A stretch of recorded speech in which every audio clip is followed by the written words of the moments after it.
உங்கள் சூசை. இடம் ஆரோக்கிய வெண்பன்றி பண்ணை, கொம்மேடு, விழுப்புரம் மாவட்டம். நமது பண்ணைக்கு சாப்பாடு ஏற்றிட்டு வந்தோம் திண்டிவனத்துலேருந்து.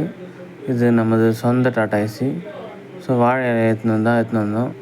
பன்றிகளுக்கு வாழை இலை போடுறோம். அந்த ரூமில் பாருங்கள், ஒரே ஒரு இலை கூட இருக்காது. எல்லா இலையும் க்ளீனாக சாப்பிட்டுடும். பாருங்கள், அவ்வளோ இலை போட்டது தான், ஆனால் எதுவுமே இல்லை. எல்லாம் க்ளீனாக இருக்குது பாருங்கள். அதை சாப்பிட்டு சக்கையை மட்டும் துப்பிருக்கு. எல்லா பன்னியும் இந்த பன்னியும் பாருங்கள், க்ளீனாக இருக்குது. எதுவும் இலையே இல்லை பாருங்கள், முழு இலையே எதுவும் இல்லை. இதுலேயும் பாருங்கள், அந்த நார் மட்டும் தான் கிடக்குது, இலையே இல்லை.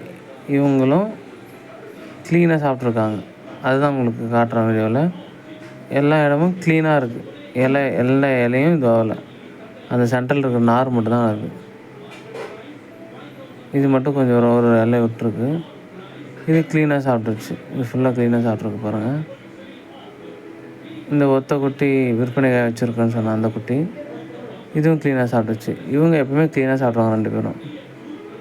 நமது பண்ணையில் சொந்த வண்டியில் பன்றிகளுக்கு திண்டிவனத்துலேருந்து மண்டபம் கழிவுலேருந்து போடுறதுக்காக திண்டிவனம் போய்ட்டு வரும்போது வந்தவங்களுக்கு, வயசானவங்களுக்கு பாட்டில் வாங்கி கொடுக்குறதுக்காக நிறுத்தியிருந்தோம். அங்கே 12 மணி ஆயிடுச்சு. 12 மணிக்கு எவ்வளோ பேர் வெயிட் பண்ணுறாங்க பாருங்கள். இதுதான் கடை.